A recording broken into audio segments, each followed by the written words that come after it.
నీవు భక్తులను రమ్మన్నావంటే వచ్చే భక్తుల్లో 2 రకాలు. కర్మ వచ్చే భక్తులు వాళ్ళ ఇంట్లో ఏదో జరగాలి, రావాలన్న సూత్రం వస్తదిక్కడ. అందుకే ఏదో జరిగి వచ్చే భక్తులొద్దు. ఏమీ జరగకుండా ఆనందంతో అమ్మను చూద్దామన్న భక్తులు వచ్చేట్లాగా మొక్కు ముగ్గురమ్మలకి. ఆనందంగా, సంతోషంగా వచ్చే భక్తులను రప్పియమ్మ. కన్న కష్టాలు, కన్న ఆపతులతో వచ్చేటోళ్ళని రప్పియకు తల్లి అని మొక్కు. ఏమి ఆ కష్టాలు, ఏమి ఆ బాధలనైనా. నేను ఈ ప్రపంచంలో ఒక అద్భుతమైన ఎక్స్పెరిమెంట్ ఇవ్వాలి, ఈ దేశానికి, ఈ ధర్మానికి ఏదో ఇవ్వాలనే కాంక్షతోటి తపస్సు చేసి అమ్మనిచ్చిన్నా. సరే వాళ్ళ రాతలు ఈ ఏడు కాకుండా ముందల బాగా అవుతుందేమో, ఈ ఆగస్టు డిసెంబర్ నెలలో బాగా కాకుండా జనవరిలో బాగా అవుతుందేమో, ఒక దినం అటు ఇటు.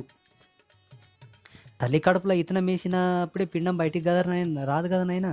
9 నెలలు పడుతుంది. భూమిలో ఇతనం వేస్తే 4 నెలలు.